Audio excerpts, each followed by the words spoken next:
بسم اللہ الرحمن الرحیم۔ غزوہ بدر اسلام کی تاریخ کا سب سے پہلا اور اہم معرکہ تھا جو رمضان المبارک 2 ہجری کو مدینہ منورہ کے قریب بدر کے مقام پر پیش آیا۔ اس جنگ میں ایک طرف مسلمانوں کی ایک چھوٹی جماعت تھی اور دوسری طرف قریش مکہ کی ایک بڑی اور طاقتور فوج تھی۔ جنگ کی وجوہات: یہ جنگ کسی اچانک حملے کا نتیجہ نہیں تھی بلکہ اس کی کچھ بنیادی وجوہات تھیں۔ کفار کا ظلم: مکہ میں مسلمانوں پر قریش کی طرف سے شدید ظلم و ستم جاری تھا۔ ان کے مکانات اور مال و اسباب تک چھین لیے گئے تھے۔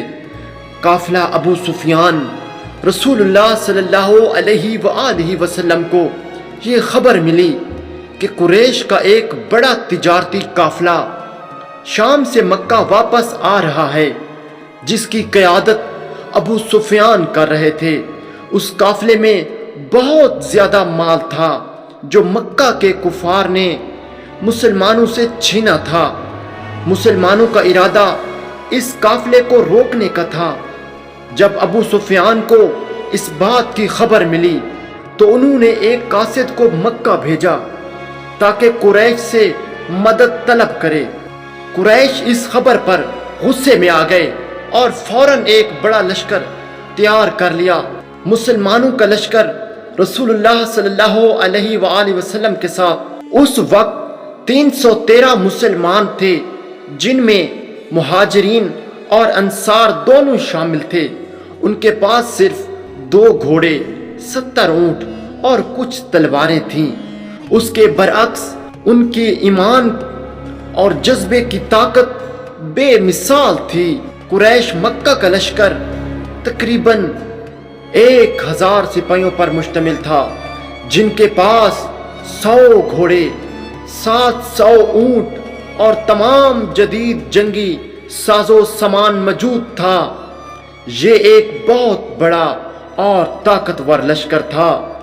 جنگ کا آغاز رسول اللہ صلی اللہ علیہ وآلہ وسلم نے اپنے ساتھیوں کے ساتھ بدر کے میدان میں ایک تصویراتی جگہ کا انتخاب کیا جہاں پانی کے کنویں تھے۔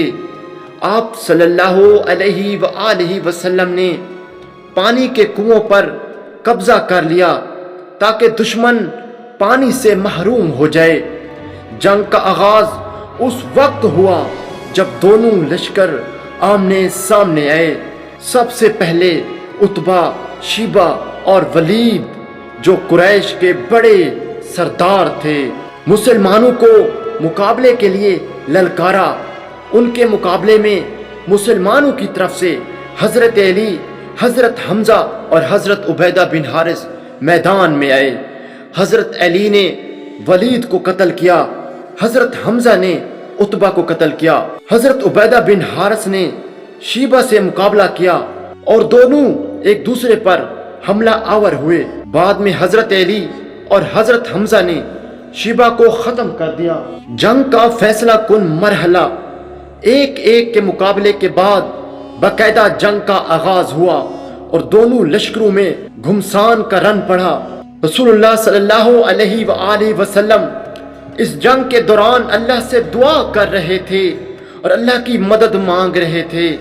آپ صلی اللہ علیہ وآلہ وسلم نے اپنے دست مبارک اٹھا کر دعا کی، اے اللہ، اگر آج مسلمانوں کی یہ جماعت ہلاک ہو گئی تو زمین پر تیری عبادت کرنے والا کوئی نہیں رہے گا۔ اس کے بعد اللہ کی مدد نازل ہوئی اور فرشتوں کی ایک جماعت مسلمانوں کی مدد کے لیے بھیجی گئی۔ مسلمان مجاہدین نے کفار کی بڑی فوج کو اس طرح مارا کہ ان کے پاؤں اکھڑ گئے اور وہ میدان چھوڑ کر بھاگنے لگے۔